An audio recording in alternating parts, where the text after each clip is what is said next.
दोस्तों, स्वागत है आपका हिंदी साहित्य विद शबनम में। पाश्चात्य काव्य शास्त्र में हम लोगों ने और भी सिद्धांत पढ़ा है। आज हम पढ़ेंगे क्रोचे का अभिव्यंजनावाद। तो दोस्तों, क्रोचे का के अभिव्यंजनावाद सिद्धांत की अगर हम बात करें तो उनका सबसे पहले मानना था कि सहजानुभूति जो है वही कला है। उन्होंने कहा है कि कला जो है बाह्य अभिव्यक्ति का माध्यम नहीं है, जब बल्कि आपकी जो आंतरिक अनुभूति है, जो सहजानुभूति है, जो आपका इंट्यूशन है, वही उसी को वो कला के सृजन में सबसे महत्वपूर्ण भूमिका मानते हैं। बाह्य जगत की भूमिका को उन्होंने पूरी तरह से नकारा है। उनका कहना है कि जब कलाकार किसी वस्तु को देखता है तो उसके चित्त पर कुछ संस्कार बनते, कुछ इम्प्रेशन पड़ता है, और फिर वो जो उसके बाद वो अभिव्यंजना करता है और वो मन में ही उसकी अभिव्यंजना हो जाती है, मन में ही अभिव्यक्त हो जाता है। और उसके बाद जो उसे आनंद की अनुभूति होती है, फिर वो कोई रचना करता है। जैसे कोई चित्रकार कोई चित्र बनाता है, कोई कोई कवि काव्य की रचना करता है। तो कला के चरण को उन्होंने इस प्रकार माना है। इसमें बाह्य जगत का कोई रोल उनके अकॉर्डिंग नहीं है। तो चलिए, साहित्य लोचन में अभिव्यंजनावाद की बहुत चर्चा होती है, किंतु इसके प्रवर्तक जो थे ये बेनेडेत्तो क्रोचे साहित्य शास्त्री नहीं थे। उनका मुख्य सरोकार जो था वो दर्शन तथा सौंदर्य शास्त्र से था। उनका जन्म इटली में नेपल्स शहर में 1866 में हुआ। बचपन से ही उनमें उनकी धर्म से उनकी आस्था उठ गई थी। पर उन्होंने अपनी आत्मकथा में बताया कि किस प्रकार रोम विश्वविद्यालय में राजनीति, अर्थशास्त्र, नीति शास्त्र और दर्शन का अध्ययन करते हुए फिर से उनकी आस्था लौटी, और वो किस प्रकार उनके विचार क्रमशः अमूर्तता और आत्मपरकता की ओर बढ़ते गए, और बाह्य जगत को उन्होंने अंत में पूर्णतः निरर्थक माना और चेतना को ही परम सत्य माना। और क्रोचे ने मार्क्स की वस्तुवादी दृष्टि का भी विरोध किया। उस समय मार्क्सवाद के उत्थान का समय था, और मानव जीवन की सारी क्रियाएं मूलतः चेतना पर ही स्थिर होती है। उनका कहना था कि चेतना से ही सब कुछ है, चेतना के स्तर पर ही वो सब कुछ करता है, और कला का सर्जन चेतना के स्तर पर ही आरंभ होकर समाप्त भी हो जाता है, वहीं कला पूर्ण हो जाती है। और इस प्रक्रिया को उन्होंने अभिव्यंजनावाद कहा है। बाह्य जगत की भूमिका को पूरी तरह नकारते हुए चेतना के स्तर पर ही काव्य को पूर्ण माना है क्रोचे ने। स्वच्छंदतावाद के दौर में नवीनता पर अधिक बल देने के कारण व्यक्तिवाद को जन्म मिला, और जिसके बाद फिर कला के क्षेत्र में कला जीवन के लिए से कला कला के लिए का सिद्धांत का प्रवर्तन हुआ। जी हाँ दोस्तों, क्या है कि क्रोचे जो थे उस वक्त उस वक्त उन्होंने देखा कि कला पर नैतिकता का दबाव बहुत ज़्यादा पड़ रहा है, तो क्रोचे ने नारा बुलंद किया। और भी उस समय के जो दार्शनिक थे, क्रोचे उन लोगों का ये क्रोचे के का नारा था कला कला के लिए, जिसे हम अभिव्यंजनावाद कहते हैं। उनका मानना था कि नैतिकता का इतना ज़्यादा कला पर दबाव पड़ने से कला कुंठित हो जाती है, और उसकी जो स्वतंत्रता है वो चली जाती है। और इसलिए उनका सिद्धांत क्या आया, कला कला के लिए है, और यही अभिव्यंजनावाद है। और उन्होंने किसी भी सामाजिक नैतिक हस्तक्षेप को कला में स्वीकार नहीं किया। उनका कहना था कि किसी भी प्रकार का बंधन, विषय वस्तु का बंधन, नैतिक मूल्यों का बंधन, सामाजिक स्तर का बंधन, कोई भी बंधन कला को स्वतंत्र नहीं रहने देती है, कला कुंठित हो जाती है। और इसलिए उन्होंने कला को कला के लिए ही माना। यही सिद्धांत है, यही अभिव्यंजनावाद है। चेतना को इस प्रकार चरम सत्य मानते हुए क्रोचे ने जीवन व्यवहार में 4 मूलभूत क्रियाओं का उल्लेख किया है, जिसमें 2 क्रियाएं सैद्धांतिक हैं या ज्ञानपरक हैं और 2 व्यवहारिक हैं। अर्थात चेतना की क्रियाओं को प्रारंभिक स्तर पर सैद्धांतिक तथा व्यवहारिक क्रियाओं के रूप में विभाजित किया जाता है। अगर हम सैद्धांतिक क्रिया की बात करें तो सहजानुभूति अभिव्यंजना तथा अवधारणा करण, और व्यवहारिक के 2 उपविभाग है, सामान्य स्वेच्छा चालित क्रियाएं तथा नैतिक क्रियाएं। अब अगर हम बात करें सहजानुभूति अभिव्यंजना, जो कि क्रोचे जिसे सबसे महत्वपूर्ण मानते हैं, तो ये इंट्यूशन एक्सप्रेशन जो है, जिनका उनका मानना है कि कला के लिए सबसे ज़्यादा ज़रूरी सहजानुभूति है। चलिए देखते हैं। यह चेतना की सबसे पहली और महत्वपूर्ण क्रिया है। मानव जीवन के सभी प्राथमिक अनुभव इसी क्रिया के अंतर्गत आते हैं। वास्तव में मनुष्य का जो भी सहज अनुभव है यह चेतना के माध्यम से ही आता है। जैसा कि हमने पढ़ा, उन्होंने चेतना को सबसे महत्वपूर्ण माना है। उनका कहना है कि चेतना के स्तर पर ही काव्य शुरू होकर काव्य खत्म भी हो जाती है। तो यही हम यहाँ चेतना के माध्यम से ही जो भी मानव अनुभव, जो भी सहज अनुभव है, ये चेतना के माध्यम से आता है। और इस स्तर पर इसमें ना तर्क का समावेश है ना बुद्धि का।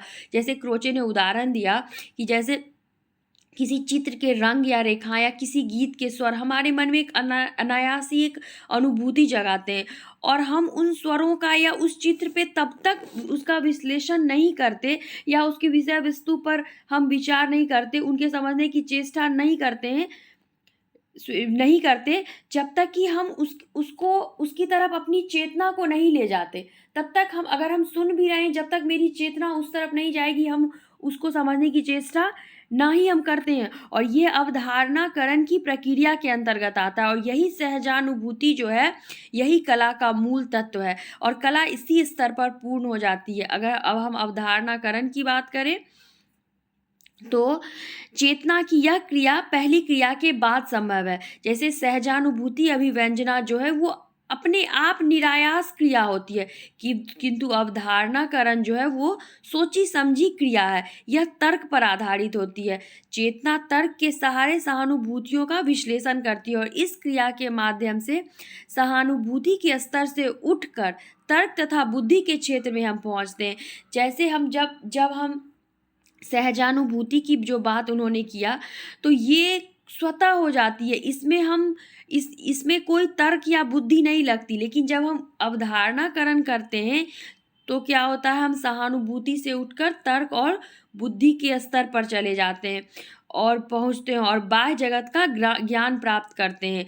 और अब तक यह जगत केवल हमारी अनुभूति का विषय था, लेकिन अब हम उसको समझने और विश्लेषण करने लगते हैं।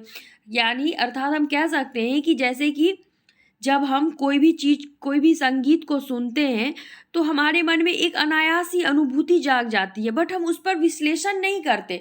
विश्लेषण हम कब करते हैं, जब सहजानुभूति के बाद चेतना की यह क्रिया के बाद अवधारणाकरण होता है। अर्थात जब हम बुद्धि के स्तर पे चले जाते हैं, तर्क के स्तर पर चले जाते हैं, तब हम उस पर विश्लेषण करना शुरू करते हैं।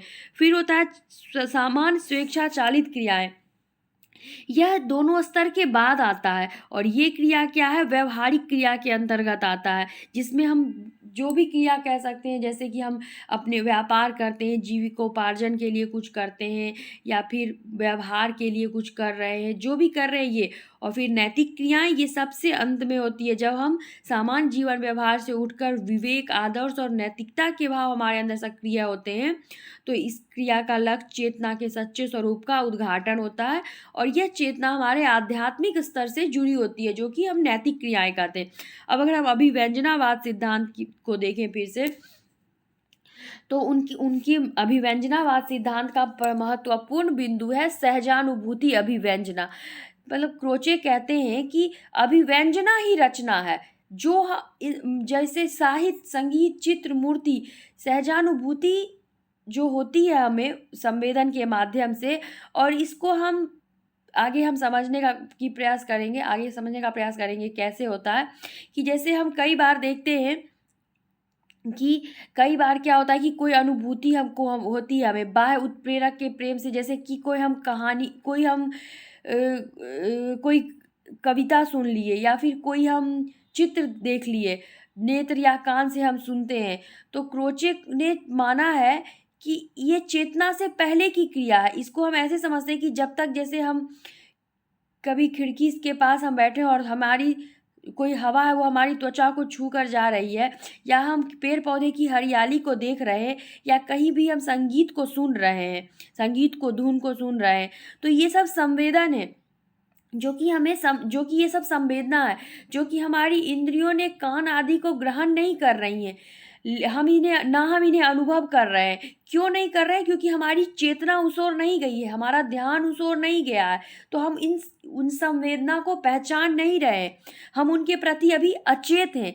लेकिन जब मेरी चेतना उस दिशा में सक्रिय हो जाती है, जैसे कि हम कहीं से किसी संगीत की आवाज़ सुनते हैं, शादी ब्याह में कोई गाना बजा होता, हमें ऐसा लगता है कि हाँ, कोई संगीत चल रहा है, पर हम ये नहीं ध्यान देते कि अच्छा जब तक वो कौन-सा गाना चल रहा है, अगर वो बहुत शोर में ना हो रहा हो। पर जब हम अपनी चेतना को उस ओर सक्रिय कर देते हैं, तो हम देखते हैं कि अच्छा ये गाना है, हम उस ओर सक्रिय हो जाते हैं, या फिर किसी चित्र की तरफ भी हम सक्रिय हो जाते हैं, या फिर हम कोई मौसम ही बहुत अच्छा है, तो हम उसकी तरफ सक्रिय हो जाते हैं। जब हम अपनी चेतना को उस दिशा में सक्रिय करते हैं, तो हम उन संवेदना को उत्प्रेरित कर जो हमारी संवेदना है उसको हम महसूस करते हैं, और उत्प्रेरित करने वाली जितनी भी वस्तुएँ या हवा का स्पर्श, इन सब का, या फिर हमें संगीत या फिर वो शादी ब्याह का गाना, हमें उन सब चीज़ों का बोध होने लगता है। अर्थात जब तक आपको सहजानुभूति कब होती है? जब आपकी चेतना सक्रिय हो जाती है। तो सामान्य बोलचाल में हम कह सकते हैं कि अभिव्यंजना को बाह्य की अभिव्यक्ति से जी जिया जाता है। अनुभूति को कलाकार कविता, चित्र, मूर्ति आदि जगत में जिस प्रकार मूर्त करता है, उसे ही अभिव्यंजना मानते हैं। उसे ही हम अर्थात सहजानुभूति मन की अमूर्त प्रतीति है, और अपनी अभिव्यंजना उसकी बाह्य जगत में मूर्त अभिव्यक्ति है। आगे की वीडियो में देखेंगे।